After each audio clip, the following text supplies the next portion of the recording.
Subscribe ಆಗಿ bell ಬಟನ್ನನ್ನು ತಪ್ಪದೆ press ಮಾಡಿ. ನಮಸ್ಕಾರ ವೀಕ್ಷಕರೇ, ತಮ್ಮೆಲ್ಲರಿಗೂ ಹಾರ್ದಿಕವಾದ ಸ್ವಾಗತವನ್ನ ಬಯಸ್ತಾ ಇದ್ದೇನೆ.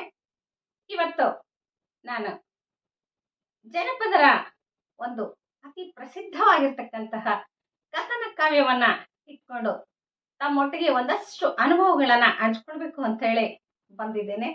ತಮ್ಮೆಲ್ಲರಿಗೂ ತಿಳಿದಿರೋ ಹಾಗೆ ಕೆರೆಗೆಹಾರ ಅಂತಕ್ಕಂತಹ ಕಥನ ಕಾವ್ಯ ಬಹಳ ಪ್ರಸಿದ್ಧವಾಗಿರುವಂತಹದ್ದು. ಇಡೀ ಜನಪದ ಸಮಾಜದಲ್ಲಿ ಯಾವ ರೀತಿಯ ಮೌಲ್ಯಗಳು, ಸ್ಥಾಪಿತ ಮೌಲ್ಯಗಳು ಇದ್ವು, ಅವು ಹೇಗೆ ಮೇಳೈಸಿದ್ವು ಅನ್ನುವಂಥದ್ದಕ್ಕೆ ಬಹಳ ಅಚ್ಚುಕಟ್ಟಾಗಿರ್ತಕ್ಕಂತಹ ಈ ಒಂದು ಕಥನ ಕಾವ್ಯದ ಬಗ್ಗೆ ಒಂದಷ್ಟು ಮಾಹಿತಿಯನ್ನ ಹಂಚ್ಕೊಳ್ಳೋದಕ್ಕೆ ಇವತ್ತು ಬಂದಿದ್ದೇನೆ.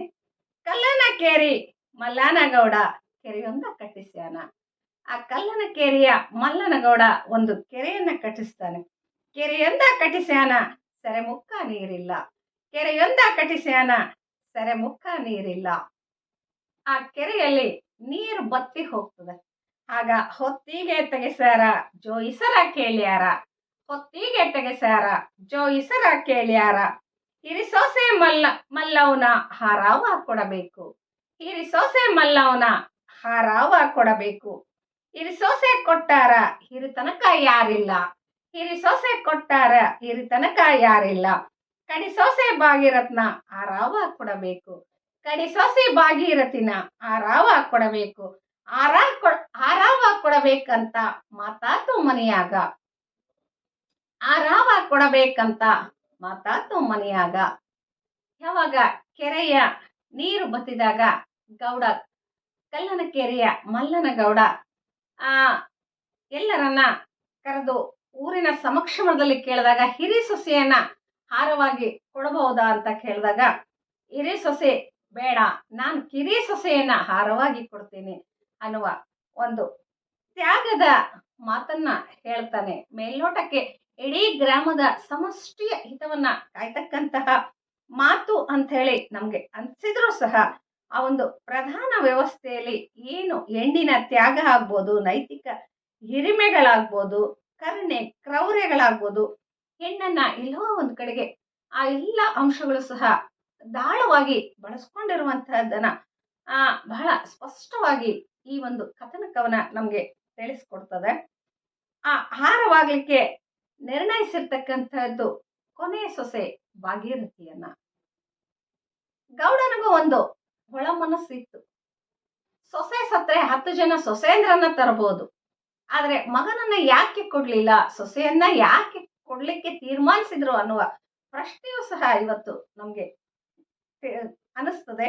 ನಮ್ಮತ್ತೆ ನಮ್ಮ ಅವ ಕೆರೆಗಾರ ಕೊಡ್ತಾರಂತ, ನಮ್ಮತ್ತೆ ನಮ್ಮ ಅವ ಕೆರೆಗಾರ ಕೊಡ್ತಾರಂತ, ಅದಕ್ಕೆ ಆಕೆ ಗೆಳತಿ ಕೊಟ್ಟಾರೆ ಕೊಡಲೇಳು ಇಟ್ಟಂಗ ಇರಬೇಕು.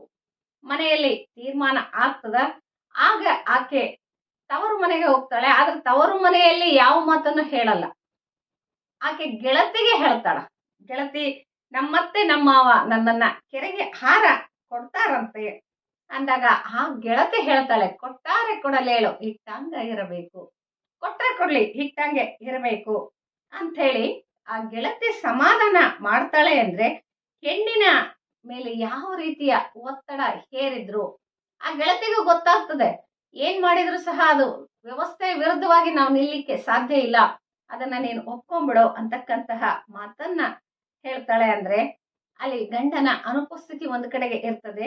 ಗಂಡ ಮಾದೇವರಾಯ ದಂಡಿಗೆ ಹೋಗಿರ್ತಾನೆ. ಆಗ ಭಾಗೀರಥಿಯ ಆ ಒಂದು ನಿಜ ದುಃಖವನ್ನ ಯಾರು ಕೇಳಲಿಕ್ಕೆ ಸಾಧ್ಯ ಇಲ್ಲ. ಅತ್ತೆ ಮಾವ ಸಹ ಆಕೆಗೆ ಯಾವ ರೀತಿಯ ಮನಸ್ಥಿತಿ ಇದೆ ಅನ್ನುವಂಥದ್ದನ್ನ ಅರಿಯುವ ಪ್ರಯತ್ನವನ್ನು ಸಹ ಅವರು ಮಾಡ್ಲಿಕ್ಕೆ ಹೋಗಲ್ಲ.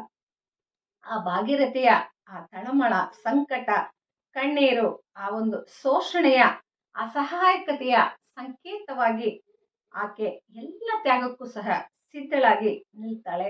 ಆ ಅಸಮರ್ಥ ಆ ಒಂದು ಮನಸ್ಥಿತಿಯಲ್ಲಿ ಆಕೆ ಆ ಒಂದು ವ್ಯವಸ್ಥೆಯನ್ನ ಒಪ್ತಾಳೆ ಕೂಡ. ಆಗ ತಂದೆ ತಾಯಿ, ಎಂದೆಲ್ದ ಭಾಗೀರಥಿ ಇವತ್ ಯಾಕೆ ನೀನು ಬಂದೆ, ಎಂದೆಲ್ಲ ಭಾಗೀರಥಿ ಇಂದ್ಯಾಕ ಬಂದ್ಯಾವ, ಬಾಡಿದ ಮಾರ್ಯಾಕ ಕಣ್ಣಾಗ ನೀರ್ಯಾಕ, ಬಾಡಿದ ಮಾರ್ಯಾಕ ಕಣ್ಣಾಗ ನೀರ್ಯಾಕ ಅಂಥೇಳಿ ತಂದೆ ತಾಯಿ ಕೇಳ್ತಾರೆ. ಆಗ ತಂದೆ ತಾಯಿ ಹತ್ರ ಸಹ ಆಕೆ ಒಂದು ಗುಟ್ಟನ್ನು ಸಹ ಬಿಟ್ಕೊಡದೆ ನಮ್ಮತ್ತೆ ನಮ್ಮ ಮಾವ ಬ್ಯಾರೆ ಇಡ್ತಾರಂತ, ನಮ್ಮತ್ತೆ ನಮ್ಮ ಮಾವ ಬ್ಯಾರೆ ಇಡ್ತಾರಂತ ಅಂದ್ರೆ ಅತ್ತೆ ಮಾವ ನಮ್ಮನ್ನ ಬೇರೆ ಮಾಡ್ತಾ ಇದ್ದಾರೆ ಅಂತ ಹೇಳಿ ಆಕೆ ಆ ಒಂದು ಆ ಒಳಗುಟ್ಟನ್ನ ಮರೆಮಾಚಿ ಹೇಳ್ತಾಳೆ. ಯಾಕಂದ್ರೆ ತಂದೆ ತಾಯಿಗೆ ಹೇಳಿದ್ರು ಸಹ ಅಲ್ಲಿ ಯಾವ ಪರಿಹಾರನೂ ಆಕೆಗೆ ಸಿಗ್ಲಿಕ್ಕೆ ಸಾಧ್ಯ ಇಲ್ಲ. ಕಾರಣ ಇಷ್ಟೇ, ಪ್ರತಿಭಟಿಸುವ ಒಂದು ವ್ಯವಸ್ಥೆ ಆ ಕಾಲಘಟ್ಟದಲ್ಲಿ ಇರಲಿಲ್ಲ. ಪುರುಷ ಪ್ರಧಾನ ವ್ಯವಸ್ಥೆ ಒಳಗೆ ಪುರುಷರೊಂದೇ ಅಲ್ಲದೆ ಸಹ ಆ ಕೌಟುಂಬಿಕ ವಲಯದ ಸ್ತ್ರೀಯರು ಸಹ ಅದನ್ನು ಯಾವ ರೀತಿಯೂ ಪ್ರತಿಭಟಿಸಿದಂತಹ ಒಂದು ಸಾಮಾಜಿಕ ಆ ಕಟ್ಟುನಿಟ್ಟಿನ ವ್ಯವಸ್ಥೆಯ ಒಳಗೆ ಈ ಕವನ ಕಟ್ಟುವಿಕೆ ನಡೆದಿದೆ ಅನ್ಲಿಕ್ಕೆ ಬಹಳ ಸ್ಪಷ್ಟವಾಗಿ ಇಂತಹ ನಿದರ್ಶನಗಳು ಇವತ್ತು ನಮ್ಗೆ ಸಿಗ್ತವೆ. ಹಾಗೆ ಅತ್ತೆ ಮಾವ ಸಹ ಕೇಳ್ತಾರೆ, ಬ್ಯಾಳಿಯ ಹಸನ್ ಮಾಡ್ತಾ ಬಿಟ್ಟಾಳ ಕಣ್ಣೀರ, ಬ್ಯಾಳಿಯ ಹಸನ್ ಮಾಡ್ತಾ ಬಿಟ್ಟಾಳ ಕಣ್ಣೀರ, ಎಂದಿಲ್ದ ಭಾಗೀರಥಿ ಇಂದ್ಯಾಕ ಕಣ್ಣೀರು, ಎಂದಿಲ್ದ ಭಾಗೀರಥಿ ಇಂದ್ಯಾಕ ಕಣ್ಣೀರು ಎಂದ ಮಾವ. ಆಗ ಮಾವ ಕೇಳ್ತಾನೆ, ಯಾಕೆ ನೀನ್ ಕಣ್ಣೀರ್ ಹಾಕ್ತೀಯ ಅಂತೇಳಿ.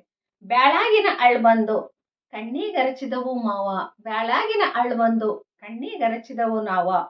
ಅದ್ರ ಜೊತೆಗೆ ಹಕ್ಕಿಯ ಹಸನ್ ಮಾಡ್ತಾ ಉಕ್ಯಾವ ಕಣ್ಣೀರ, ಹಕ್ಕಿಯ ಹಸನ್ ಮಾಡ್ತಾ ಉಕ್ಯಾವ ಕಣ್ಣೀರ, ಅಕ್ಕಾಗಿನ ಹಳ್ಳೊಂದು ಕಣ್ಣಾಗ ಬಿದ್ದಿತ್ತು, ಅಕ್ಕಾಗಿನ ಹಳ್ಳೊಂದು ಕಣ್ಣಾಗ ಬಿದ್ದಿತ್ತು.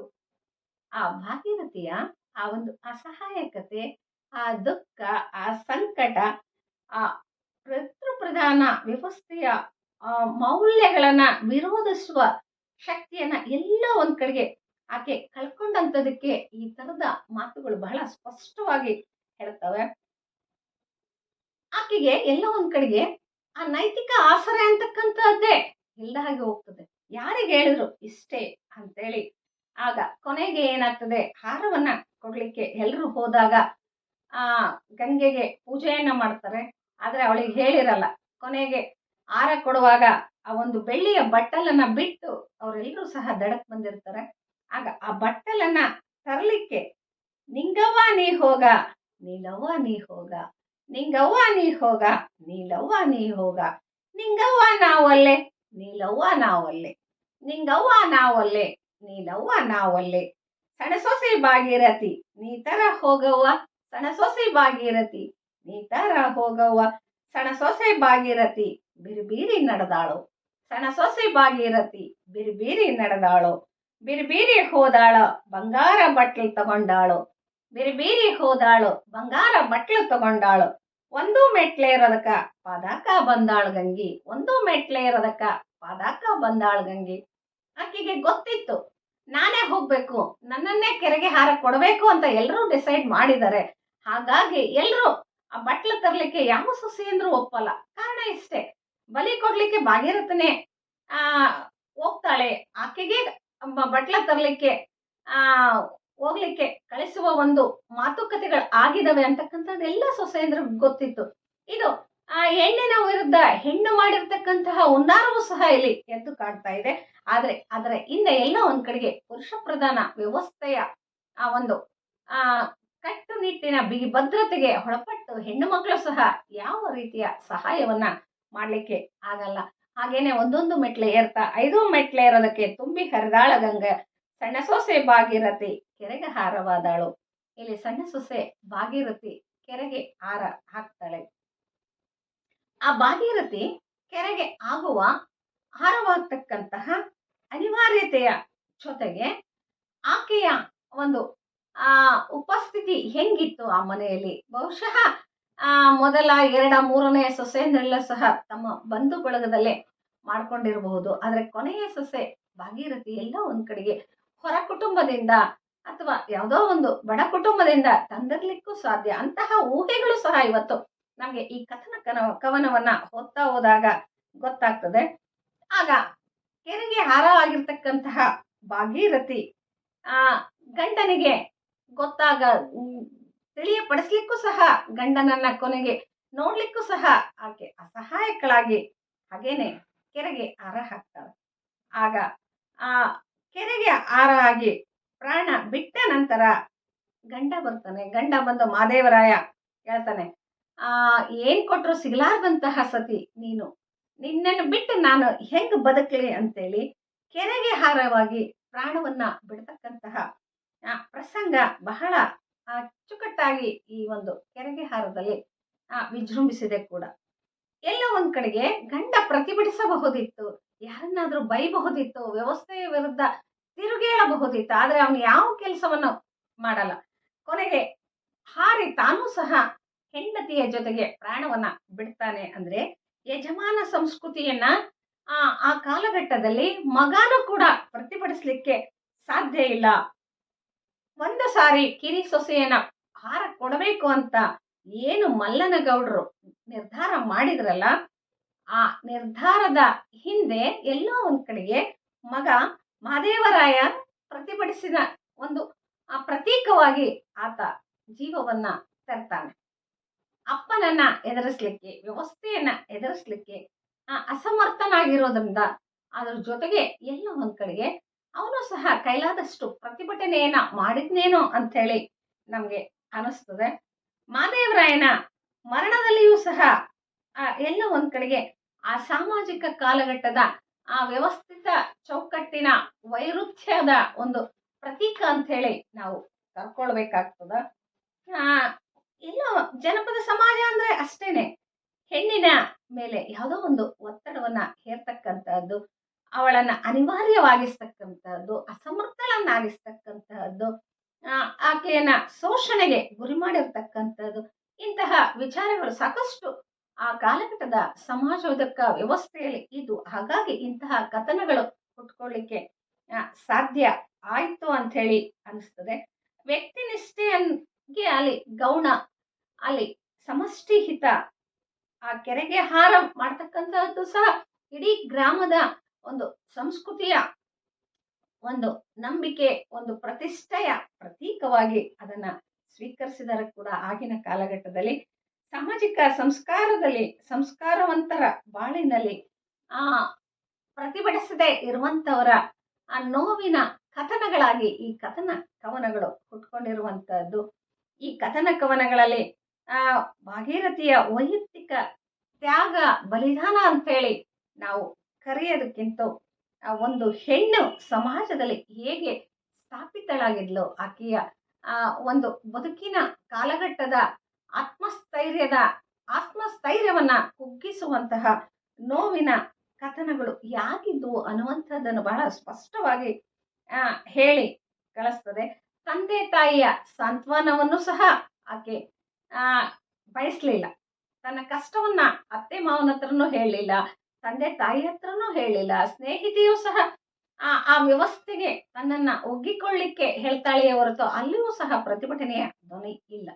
ಹಾಗಾಗಿ ಇಂತಹ ಕಥನ ಕವನಗಳು, ಹೆಣ್ಣಿನ ಒಳತುಟಿಗಳು ಏನಿದ್ವು, ಆಕೆ ಬದುಕಲ್ಲಿ ಬಾಳಿ ಬೆಳಗುವಂತಹ ಸಂಭ್ರಮದ ದಿನಗಳು ಇದ್ರೂ ಸಹ ಆಕೆ ಅಂತ್ಯ ಸಮಷ್ಟಿ ಪ್ರಜ್ಞೆಯ ಹಿತದಿಂದ ಆಯ್ತು. ಇಡೀ ಗ್ರಾಮದಲ್ಲಿ ಯಾರು ಪ್ರಶ್ನೆ ಮಾಡಲಿಲ್ಲ, ಇಡೀ ಕುಟುಂಬದಲ್ಲಿ ಯಾರು ಪ್ರಶ್ನೆ ಮಾಡಲಿಲ್ಲ ಅಂದಾಗ ಆ ವ್ಯವಸ್ಥೆ ಹೇಗಿತ್ತು, ಪುರುಷ ಪ್ರಧಾನ ವ್ಯವಸ್ಥೆ ಒಳಗೆ ಹೇಗಿತ್ತು, ಹಾಗೇನೆ ಈ ಆರ ಅಂತಕ್ಕಂಥದ್ದು ಹೆಣ್ಣು ಮಕ್ಕಳನ್ನ ಯಾಕೆ ಕೊಡ್ತಾ ಇದ್ರು ಅಂದ್ರೆ, ಅದೇನೋ ಮಗ ಸತ್ರೆ ಮನೆ ಹಾಳು, ಸೊಸೆ ಸತ್ರೆ ಶೋಭಾನ ಅಂತೇಳಿ ಒಂದು ಜನಪದರ ಮಾತಿದೆ.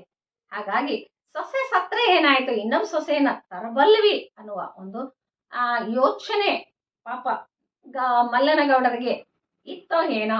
ಆದ್ರೆ ಮಗ ಹೆಂಡತಿಯ ಒಂದು ಗಮ್ಯವಾಗಿರ್ತಕ್ಕಂತಹ ಪ್ರೀತಿ, ಆ ಒಂದು ದಾಂಪತ್ಯದ ಬಾಂಧವ್ಯ ಅನ್ನುವಂಥದ್ದೇನಿತ್ತಲ್ಲ, ಅದು ಆತನಿಗೆ ಆತನ ಒಂದು ಪ್ರಾಣಕ್ಕೆ ಆ ಕ್ಷಣದಲ್ಲಿ ಬೆಲೆ ಕೊಡದೇನೆ ಹೆಂಡತಿಯ ಜೊತೆ ತಾನೂ ಸಹ ನೀರಿಗೆ ಬಲಿಯಾಗ್ತಾನ. ಹಾಗಾಗಿ ಎಲ್ಲ ಒಂದು ಕಡೆಗೆ ಇಂತಹ ವ್ಯವಸ್ಥೆಗಳನ್ನ ಪ್ರತಿಭಟಿಸುವ ಮಾದರಿಗಳಾಗಿ ಒಂದು ಕಡೆಗಿದೆ, ಹೆಣ್ಣಿನ ಶೋಷಣೆ ಒಂದು ಕಡೆಗಿದೆ. ಇಂತಹ ಕಥನ ಕಾವ್ಯಗಳನ್ನ ಈಗಿನ ಕಾಲಘಟ್ಟದ ಮರುವುದಾಗಿ ಮತ್ತಷ್ಟು ಓದಿದಷ್ಟು ಒಳ ಚೆಹರೆಗಳು ಸಾಕಷ್ಟು ಹೊರಗೆ ಬರ್ತದೆ. ಅಂತಹ ಚೆಹರೆನ ಹೊಂದಿರತಕ್ಕಂತಹ ಕೆರೆಗೆ ಹಾರ ಕಥನ ಕವನದ ಒಂದು ಸೂಕ್ಷ್ಮ ಅವಲೋಕನವನ್ನ ನಾನು ಮಾಡಿಕೊಡುವ ಪ್ರಯತ್ನವನ್ನ ಮಾಡಿದೆ ಅಂತೇಳಿ ಹೇಳಿ ಬಯಸ್ತೇನೆ. ಧನ್ಯವಾದಗಳು.